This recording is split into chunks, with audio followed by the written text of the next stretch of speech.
Лукашенко настолько никчемный политик, что его не смогли даже продать. Белорусские чиновники выставили Лукашенко на аукцион, и его никто не купил. Сегодня об этом мы подробно и поговорим. Лукашенковские чиновники пытались продать на аукционе рублевые гособлигации, но покупателей не нашлось. И тут вопрос даже не в самих облигациях и не в том, что именно они пытались продавать. Дело в том, что лицо синепалого диктатора, мелькающее на той или иной облигации, говорит только о том, что диктатора никто не хочет покупать. Его слово, его авторитет на нуле. И все то, что диктатор сейчас делает, он только ухудшает ситуацию в стране и репутационную составляющую нашего государства. Диктатор не то что нелегитимный, он как черная метка. Теперь за него не то что денег не дадут. Люди готовы платить, чтобы не видеть его. Государство готовы платить, чтобы с ним не контактировать. Он добрался не до плюса, не до нуля, а до минуса. В общем-то, диктатор теперь не стоит ничего. Даже не так. Диктатор теперь стоит минус что-то. Белорусское сельское хозяйство в этом самом году показало максимальные долги.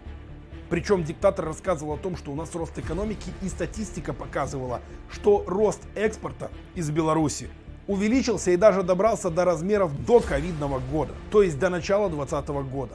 В чем я очень сильно удивился с учетом санкций, которые были возложены на синепалого диктатора. Но новости отдельных отраслей показывают, что ситуация плачевная. Сельское хозяйство, на которое ориентируется синепалый диктатор, показало рекордные просадки. По итогам 10 месяцев сельское хозяйство Республики Беларусь снизило производство на 4,7% к уровню 2020 года. Сокращение выпуска в основном обеспечило растениеводство. Урожай зерновых и зернобобовых культур без кукурузы упал на 19,6%. Картофель на 8,1%.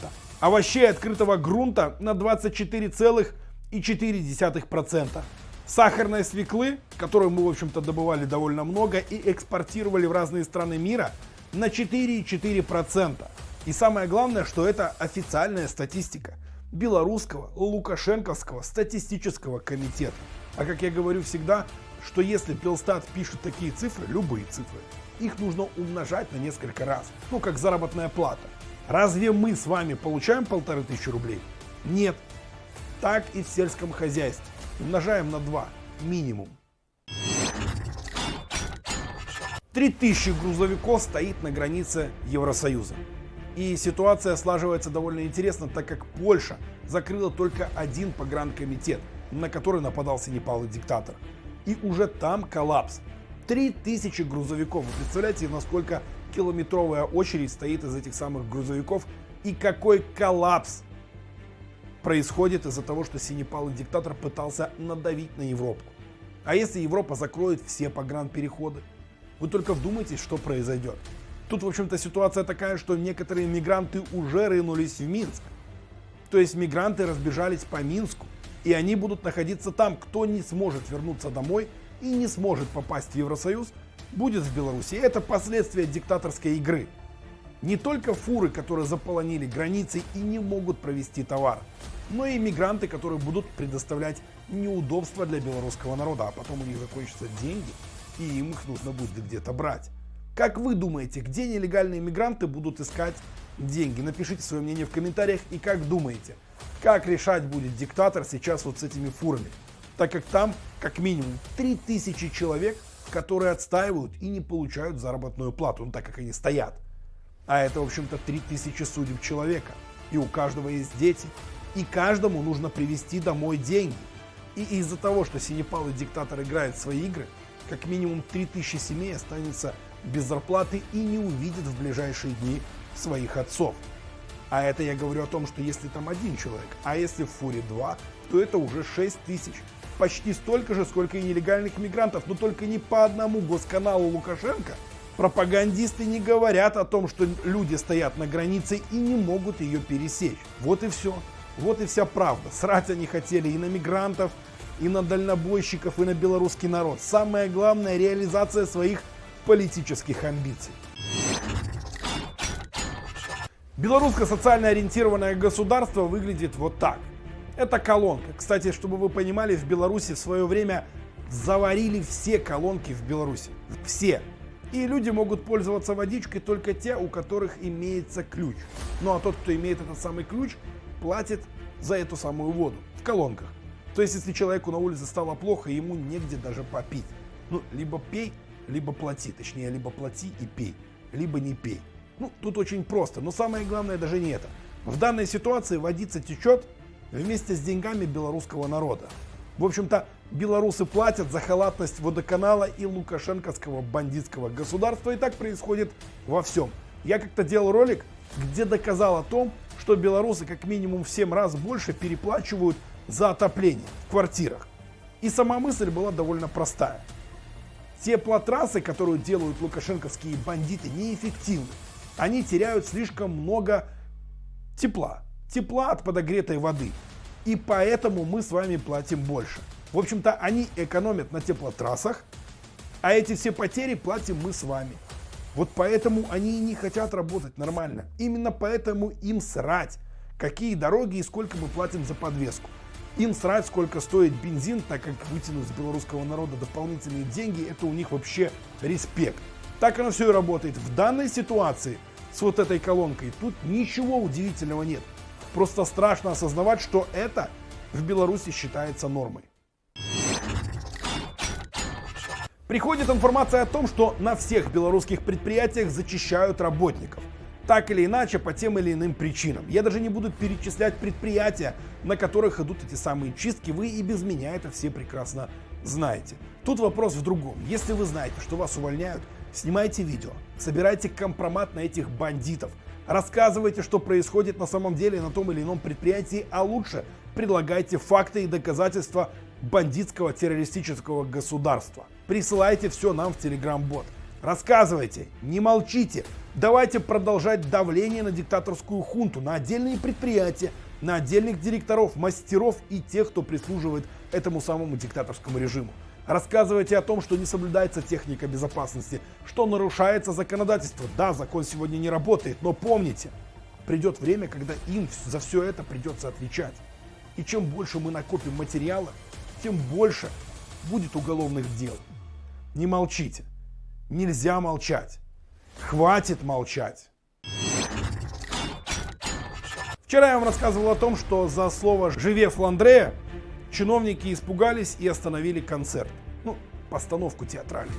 Сегодня пришла новость о том, что директора этого самого театра за эту самую постановку уволили. Это все, что нужно знать о этом лукашинском государстве. Это вот та самая антиутопия. Журналист BBC рассказал, что именно происходило во время интервью. Стив, приходи ко мне в Беларусь. До свидания. Вот в чем был смысл. Не хотите, не надо. Я, конечно, не идиот. Несостыковка какая-то, нет, получается? Это у вас несостыковка в голове. Послушайте меня. Вы слушать не умеете? Если не будешь слушать, разговор закончится. Выражем всех мерзавцев, которых вы финансировали. Если вы хотите, как человек, меня понять. Точка. А где доказательства? А там, где толпы людей по Минску ходили, и их было огромное количество. Владимир Путин, он бы получил пулю в лоб сразу. Я могу параллель провести. Для меня Путин – это продажный человек. Он предатель интересов России. И после этого самого интервью. Давайте послушаем. А видели белорусскую версию нашего интервью? Нет. Часовую? Там сколько? 5 Не минут? часовую, там 40 минут, но они очень хитро поступили. Да, они знаешь, как сделали? Они все вопросы, а потом все ответы. То есть, И нет вот получается, этого монолог пререкания. Лукашенко. И у него такой монолог. А я сижу как... И кивает, Стив такой кошмар. И не сидит. перебиваю. То есть, Ну, с другой стороны, чего от них ожидать? стало интересно, почему он вот пришел на «ты», да, то есть это знак неуважения. Да. И Очень хочется узнать о ваших впечатлениях, о личной встрече и личном разговоре с ним. Как вот... Как он? В какой Какой он? форме?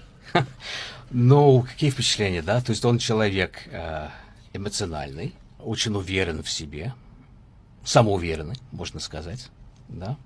И я понял, что это человек, который называет черное белым и белый черным. Как нам поступает информация, в лагере мигрантов новая проблема. Была информация о том, что они болеют коронавирусом, теперь информация о том, что у них педикулез. Кто не понимает, что это вши. И есть небольшой отрывок видео, как, в общем-то, их проверяют. Ну и, как вы понимаете, в антисанитарных условиях, которые им предложил лукашенковский режим, не исключено появление этих самых вшей. В общем-то, это беда. В общем-то, Лукашенко и тут обосрался. Ну и небольшая информация о том, как ябатька кусает ябатьку. Ябатька, женщина, шла и увидела, что в палатке кто-то бухает, а палатка красно-белых цветов. И написала заявление на этих людей. Как оказалось, это работники военкомата, которые подали в суд на эту ябатьку и выиграли этот самый суд. Клевета. В общем-то, она думала стучить на змагаров, а постучала на своих. Свои также отреагировали и дали ей судебное дело. В общем-то, ябатьки сами себя грызут, и это закономерность. Тут же вопрос не в том, ябатька это или не ябатька. Вопрос к самому подходу жизни. И, как вы понимаете, подход у ябатек довольно простой. Стучим на кого можем, а потом разбираемся. Все. Вы были на канале Реальная Беларусь, и это были реальные новости. Помним про политических заключенных и родных и близких политических заключенных. Это очень и очень важно. Друзья, и тут же я хотел напомнить вам о том, что я хочу до 5 декабря, до дня моего рождения, собрать на канале 200 тысяч наших зрителей. Так сказать, сделать себе подарок. Поддержите наш канал, поддержите меня лично. Вместе мы огромная сила. Живи Беларусь. Пока.